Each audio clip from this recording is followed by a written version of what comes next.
Semana passada, a mensagem foi do Salmo 127.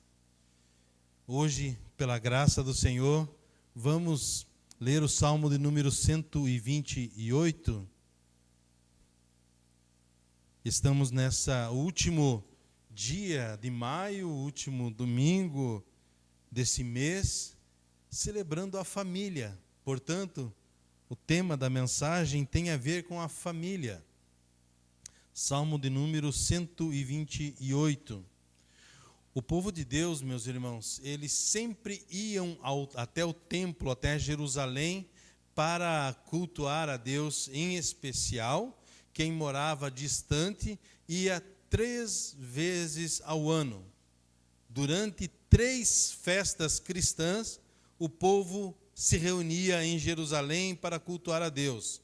Na festa de tabernáculos, na festa da Páscoa e na festa de Pentecostes. Eram 3 momentos especiais que eles iam até Jerusalém, e o fato de sair da onde estavam para ir em direção a Jerusalém, a Bíblia diz, subiam para Jerusalém. Portanto, espiritualmente falando, nós estamos sempre indo para Jerusalém, subindo para Jerusalém. E quando o povo de Deus se dirigia para Jerusalém, eles não iam de qualquer jeito. Eu não sei, para vir ao culto, como você veio. Se você veio conversando com a esposa, com o marido, ou alguém poderia estar mais acalorado e houve se estranharam de alguma forma. Mas o fato é que o povo de Deus, quando ia até o templo, eles iam recitando a palavra, em especial os salmos. E os salmos que eles mais utilizavam para esse momento é o Salmo de número 120 até o Salmo de número 134. São conhecidos como salmos de degraus, ou salmos de romagem, ou aqui na minha Bíblia fala o cântico de peregrinação. Então, enquanto eles iam recitando a palavra. Como, por exemplo, alegrei-me quando me disseram, vamos à casa do Senhor. Eleva os meus olhos para os montes, de onde virá o meu socorro. Eles iam citando a palavra. É tão importante que nós tenhamos a palavra de Deus guardada na mente e no coração. Semana passada, também vimos como construir uma casa, uma família, um lar. E o texto dizia, se o Senhor não edificar a casa, em vão trabalham aqueles que a edificam. Semana passada, nós vimos sobre os filhos como herança do Senhor, filhos como flechas na mão de um guerreiro. Hoje, veremos a família agora estabelecida, como decorar esta casa, como decorar a família, qual é a beleza que tem nas famílias cristãs, na família daquele que serve ao Senhor. E se semana passada foi falado dos filhos, no texto de hoje cita até os netos. Se semana passada falava sobre flechas, porque se o inimigo viesse, no Salmo de hoje fala sobre paz. Então vamos lá. Salmo 128. Versículo 1, vamos ler os 6 versículos deste salmo. Bem-aventurado aquele que teme ao Senhor e anda nos seus caminhos. Você comerá do fruto do seu trabalho, será feliz e tudo irá bem com você. Sua esposa no interior da sua casa será como a videira frutífera. Seus filhos serão como rebentos de oliveira ao redor da sua mesa. Versículo 4. Eis como será abençoado o homem que teme o Senhor. Leio mais uma vez o versículo 4. Eis como será abençoado o homem que teme o Senhor. Que o Senhor o abençoe desde Sião, para que você veja a prosperidade de Jerusalém durante os dias de sua vida e veja os filhos dos seus filhos, paz sobre Israel. Amém. Glória a Deus aí pela leitura bíblica dessa palavra. O texto que lemos então, um salmo de sabedoria, e falando para abençoar a família.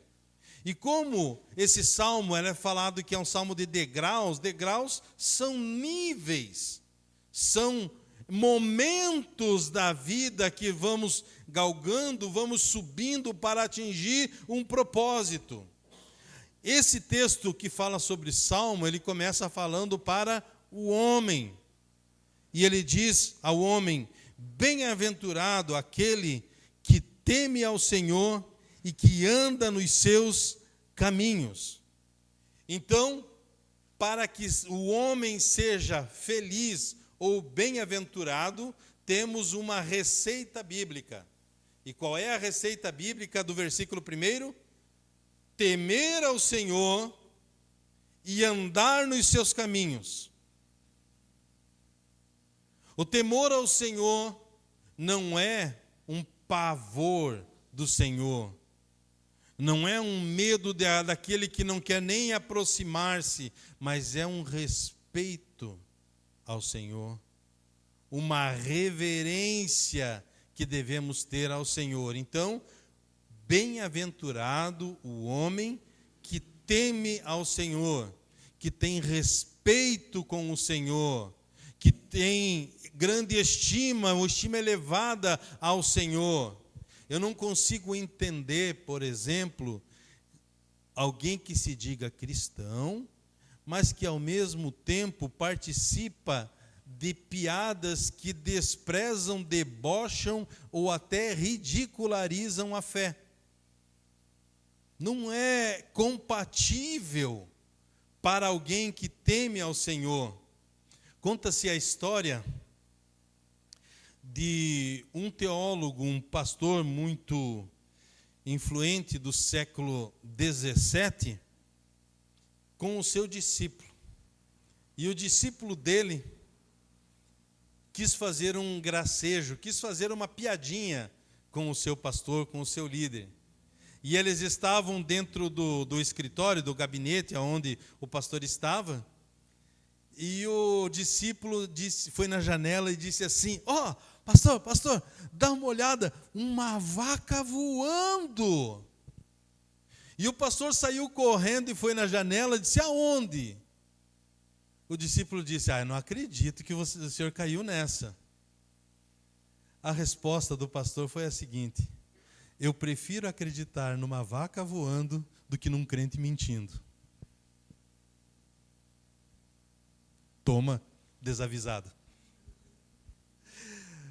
Bem-aventurado o homem que teme o Senhor, que tem respeito para com o Senhor, com as coisas pertinentes ao Senhor, que leva a sério a palavra do Senhor. A palavra de Deus não é apenas um livro para que sirva de decoração na tua casa, mas é uma carta de amor de Deus dedicada a nós, aos seus filhos. Portanto, se esta carta de amor é de Deus para nós, cabe a nós, com temor, com respeito, nos voltarmos à sua palavra. O que a palavra do Senhor nos diz, o que a palavra do Senhor nos ensina. Vivemos num tempo onde pessoas relativizam tudo. Como, por exemplo, eu acho que não tem nada a ver fazer isso. Eu acho que não tem nada a ver fazer aquilo. Eu acho, e vivendo na base do achismo. E não é aquilo que eu acho ou aquilo que você acha, mas aquilo que a palavra do Senhor nos diz. Temer ao Senhor é isso. Então, o texto diz, através do salmista, no Salmo 128, feliz o homem que teme ao Senhor. E esse temor ao Senhor, ele não pode ser uma coisa abstrata. O que significa isso? Alguém pode dizer que teme ao Senhor, mas não tem nenhuma evidência na vida dessa pessoa de que de fato ela teme ao Senhor. Por quê? Uma coisa é aquilo que eu falo, outra coisa é aquilo que eu faço. Uma coisa é aquilo que eu digo, outra aquilo que eu vivo.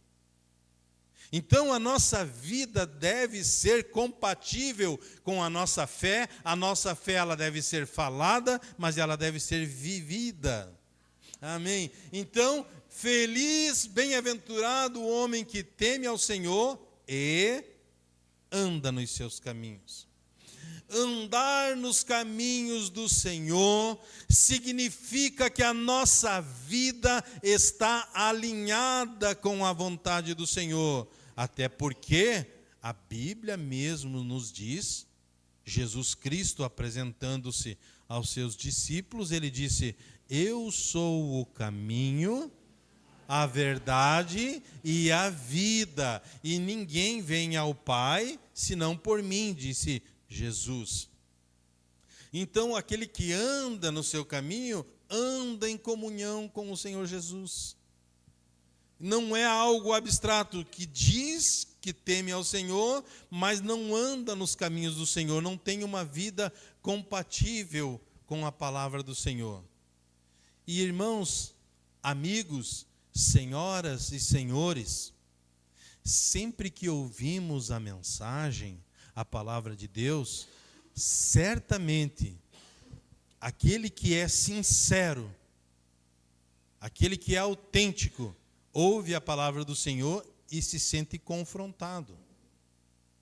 E é salutar, é saudável que nos sintamos confrontados, porque significa que eu tenho coisa para ajustar em minha vida. Eu preciso ajustar a minha vida. Tenta imaginar uma pessoa andando de carro e de repente a luz do óleo no painel acende. Pode acontecer, não é? Você está andando, de repente acendeu a luz do óleo. Porém, a minha atitude é, pega uma fita isolante, coloca em cima do painel onde tem a luzinha, apaguei a luzinha, não tem nenhuma luz acesa no painel. Resolvi o problema? Não, eu só não estou vendo. Mas o problema está lá. O homem e a mulher de Deus que olha para os defeitos, para as áreas da sua vida que precisa de mudança e nada faz, é como se estivesse colocando uma fita por cima, dizendo também, tem gente pior que eu, né? E eu não estou tão mal assim, eu nunca matei. E aí vai aquelas dizeres que as pessoas costumam repetir ou reproduzir, mas não é isso. O padrão de vida que devemos ter é o padrão de vida bíblico. É o que a palavra do Senhor diz e não aquilo que eu acho ou aquilo que você acha. Então, repetindo ao homem, bem-aventurado, ou a todos, bem-aventurado aquele que teme ao Senhor e anda nos seus caminhos. O versículo 2 diz assim, como resultado: você que teme ao Senhor e anda nos seus caminhos, você comerá do fruto do seu trabalho. Não comerá de algo que cairá no céu assim, sem esforço algum, mas do fruto do seu trabalho. Será feliz e tudo irá bem com você. Então aqui nós vemos sobre o sustento. Se primeiro agora vimos a postura, o jeito que o homem deve viver, temendo ao Senhor e andando nos caminhos do Senhor, agora o sustento para que se tenha uma família. Note que o versículo 1 e o versículo 2 está falando diretamente para o homem antes do casamento. O homem precisa primeiro temer ao Senhor, andar nos caminhos do Senhor, precisa de um trabalho para depois pensar no casamento, para depois pensar no futuro, na casa, constituir família. Mas primeiro, como é o cântico dos degraus, tem níveis, o Senhor está falando para o homem, agora está dizendo como que você vai fazer para sustentar-se e sustentar a sua casa. do fruto do seu trabalho você comerá. Será feliz e tudo irá bem. A Bíblia nos fala de um exemplo de um homem apaixonado que queria casar-se e que ele ficou muito empolgado com essa situação, conheceu uma mulher chamada Raquel e querendo casar-se com ela, e não tendo dote para o casamento, chegou para o pai e disse: olha, por sua filha eu trabalharei 7 anos. 7 anos para ter o direito de casar com a sua filha. Está lá registrado no livro de Gênesis, capítulo 29, e o versículo de número 18, que ele trabalhou 7 anos e mais 7 dias, 7 anos e uma semana para casar-se com Raquel. Mas o final, quem conhece a história sabe que foram 14 anos de trabalho para que ele pudesse estabelecer-se, e bem como a sua família. E isso nos mostra, então, em relação à importância do trabalho. O Senhor te abençoa para que você possa trabalhar. O Senhor te abençoa dando-te saúde, dando-te sabedoria, para que você, com o seu trabalho, possa produzir, seja feliz, e do fruto do seu trabalho você possa comer e desfrutar das bênçãos do Senhor. A Bíblia nos conta também em Gênesis capítulo 41, versículo 45, de um homem chamado José. Este homem trabalhou para o faraó no Egito, e quando ele completa seus 30 anos de idade, faraó deu a ele uma esposa, Esanete, e ele casou-se com ela. Então, primeiro o trabalho, depois o casamento. Falo isso porque no tempo de ministério que Deus tem me permitido viver, já conversei com pessoas dizendo-se desejosas por casar, cuja o homem não tinha trabalho. Faz como então para sustentar num eventual casamento? A mulher que sabia fazer um lanche, mas não sabia fazer uma refeição. Faz como, então, para casar? A mulher precisa preparar-se para o casamento. O homem precisa preparar-se para o casamento. Ambos têm as suas responsabilidades que serão definidas entre si, mas que é preciso que haja esse preparo.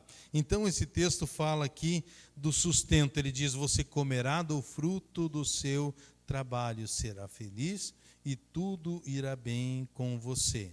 Agora, no versículo 3 é que ele vai falar da esposa. Versículo 1, versículo 2 falando para o homem, versículo 3. Sua esposa, no interior da sua casa, será como a videira frutífera. Seus filhos serão como rebentos de oliveira ao redor da sua mesa. Então aqui há 2 comparações.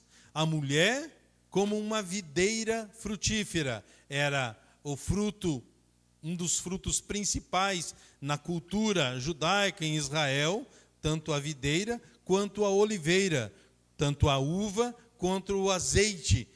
São dois elementos muito importantes e presentes na cultura judaica. E ele faz essa comparação. A mulher será como uma videira frutífera. Temos aqui irmãos que têm uma parreira em sua casa e diz que dá trabalho para que possa vir dar fruto. Tem dedicação, né, para que isso venha acontecer. Mas ele compara então a esposa, a mulher, como uma videira que dá frutos. E essa videira que dá frutos aqui na Bíblia, ela nos fala sobre alegria, fala sobre celebração, fala sobre vitalidade da mulher. Da mulher. Mulher de quem? A mulher do homem que teme ao Senhor e que anda nos seus caminhos. A sua esposa será como videira frutífera, seus filhos como rebento de oliveira. O que é isso? Broto de oliveira. O broto da oliveira, quem estuda a região, quem estuda a questão das árvores, dizem que as árvores de oliveira elas podem ser transpor séculos. Alguns chegam a dizer que alguma das oliveiras que ainda tem em Jerusalém eram da época do Senhor Jesus, 2000 anos. Por quê? Porque quando a raiz envelhece, aí os brotinhos, os rebentos começam a dar novas árvores, começam novamente a crescer. E ele disse, os teus filhos serão assim. E isso está falando do quê? Das gerações. Uma família abençoada, cujos filhos têm esse renovo, têm esta força vinda da parte do Senhor. Então, e aí o texto diz, o que quero chamar a atenção também, dizendo que seus filhos serão como rebentos de oliveira ao redor da sua mesa. Nesse mês que estamos falando sobre a família, eu já citei isso para os irmãos e quero reforçar a importância do sentar-se à mesa para uma refeição. É certo que durante a semana de trabalho não é uma realidade para todos, mas se não o for, se você não consegue diariamente estar sentado à mesa em família, reserve o domingo para que isso seja uma verdade, uma realidade. Então, o almoço de domingo, almoço em família, um tempo muito especial. Seus filhos serão como o rebento de oliveira ao redor da sua mesa. Vamos resgatar esse hábito dentro de casa, se é que você já não tem e não cultiva isso, né? Vamos resgatar isso para que seja um tempo muito, muito especial. Isso não é um conselho meu como pastor, mas é uma ordem, um princípio bíblico para a família. Aquele que teme ao Senhor, aquele que anda nos seus caminhos, ele tem a sua esposa frutífera, uma esposa que traz alegria para dentro do seu lar e os seus filhos cheios de renovo ao redor da sua mesa. Promessa, bênção do Senhor. Amém mesmo? Vamos reler os versículos de 4, 5 e 6. Diz assim: eis como será abençoado o homem que teme ao Senhor. Que o Senhor o abençoe desde Sião, para que você veja a prosperidade de Jerusalém durante os dias da sua vida e veja os filhos dos seus filhos, paz sobre Israel. Então, no versículo 4, ele começa dizendo: eis como será abençoado. Ou seja, ele estava demonstrando, olha só, é visível a bênção do homem que teme ao Senhor e que anda nos seus caminhos. Olha, veja, eis como será abençoado. A bênção do Senhor será, ou ela é, visível na sua vida, na sua família. Amém. Amém. Bênção do Senhor, ela é visível. E no versículo 5 ela diz que o Senhor o abençoe desde Sião. Eu chamo a atenção dos irmãos que os cânticos de romagem que o pessoal cantava indo para Jerusalém, falava sobre a nação, sobre Israel. Este capítulo 128 está falando para a família. E da família ele fala para a comunidade de Israel, para a cidade de Jerusalém e para a comunidade de Israel. Ou seja, a tua família abençoada trará bênção para a igreja, a tua família abençoada trará bênção para a nossa cidade, a tua família abençoada é uma bênção para a nossa nação. Olha, Então é uma bênção que vai se espalhando, vai atingindo a outros, que a tua família seja uma bênção a ponto de quem te conhece ter inspiração, dizer, olha, eu quero ter uma família assim como o meu vizinho, assim como o meu amigo, assim como fulano, porque a tua família é uma bênção. Vamos dizer, diga assim, ó, a minha família é uma bênção, é um presente de Deus para mim. Amém, amém. E no versículo final ele diz, e veja os filhos dos seus filhos, paz sobre Israel. Ou seja, a bênção do Senhor, ela não serve somente para nós, mas serve para nós, para nossos filhos, para os nossos netos, para as gerações.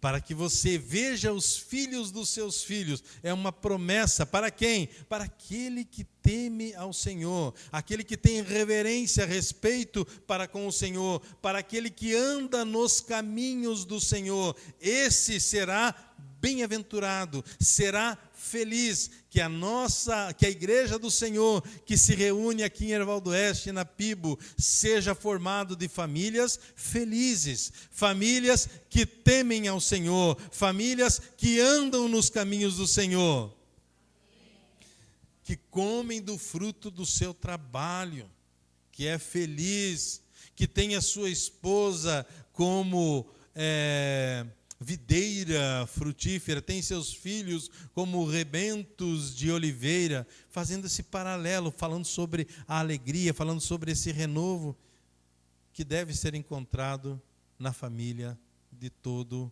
crente, de todo cristão. Não está falando que não teremos problemas, mas que teremos resiliência para resistir, superar e vencer as adversidades que a vida proporciona. Né? Então ele fala assim, e eu quero encerrar nesse momento convidando aos pais. Os pais precisam, porque esse texto começa falando para o homem. Então, homens, nós precisamos assumir a postura de sacerdote do lar.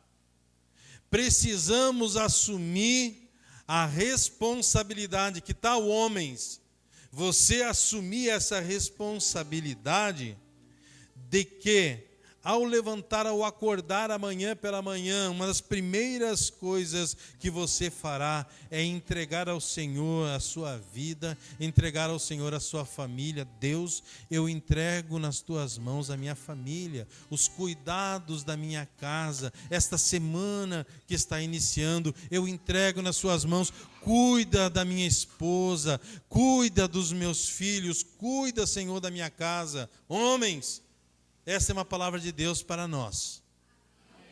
Vamos resgatar o sacerdócio, vamos resgatar essa responsabilidade. Feliz o homem que teme ao Senhor e que anda nos seus caminhos. Este homem, ele dedica um tempo diário para estar colocando a sua família aos cuidados do Senhor. Por quê? Porque por mais que sejamos responsáveis, por mais que queiramos proteger a nossa família, nós não conseguimos sozinhos. Senhor, cuida da minha casa, cuida da minha família, Senhor. Esta semana está se iniciando, eu vou ao trabalho e quem vai cuidar dos meus, se não for o Senhor? Vimos semana passada esse texto que dizia, se o Senhor não cuidar da cidade ou da família, da nossa casa, será em vão todo o nosso esforço. Cuida, Senhor, da minha casa, cuida, Senhor, da minha esposa, cuida dos meus filhos. Vamos assumir essa responsabilidade. As mulheres, vamos reassumir essa responsabilidade de valorizar o tempo à mesa. Olha, esse é o nosso momento, vem cá, vamos sentar aqui no sofá, porque agora estamos nos preparando aí para o jogo da seleção, né? Vai jogar, E aí as pessoas, e agora? Não, agora é o nosso momento, é a seleção chamada família, né? E vai sair um golaço aqui da família, porque nós vamos estar aqui reunidos nesse momento, né? Vamos valorizar o tempo à mesa, ao redor da mesa, sempre que você puder, né? Dedique-se a isso, esforce-se para que esse tempo aconteça. Você sabe que o tempo à mesa, ele não vai acontecer de maneira, se der, deu, né? Se encaixar, não, tem que ser intencional. Olha, domingo é o nosso momento, é o nosso dia. Não vamos abrir mão disso. Juntos, vamos estar juntos. E aí você vai valorizando, vai criando esse hábito. Homens que oram por sua casa, famílias que se reúnem ao redor da mesa para compartilhar, mesmo que seja dores ou medos ou alegrias, mas estamos aqui juntos. Que bênção, vencemos mais uma semana, que bênção. Vamos encarar a próxima semana, porque estando bem em casa, os outros desafios são pequenininhos, né? Por quê? Porque eu tenho o meu castelo forte, eu tenho o meu reduto, o lugar onde eu chego e eu sinto paz, sinto segurança. É o meu lar, é o seu lar. Amém mesmo?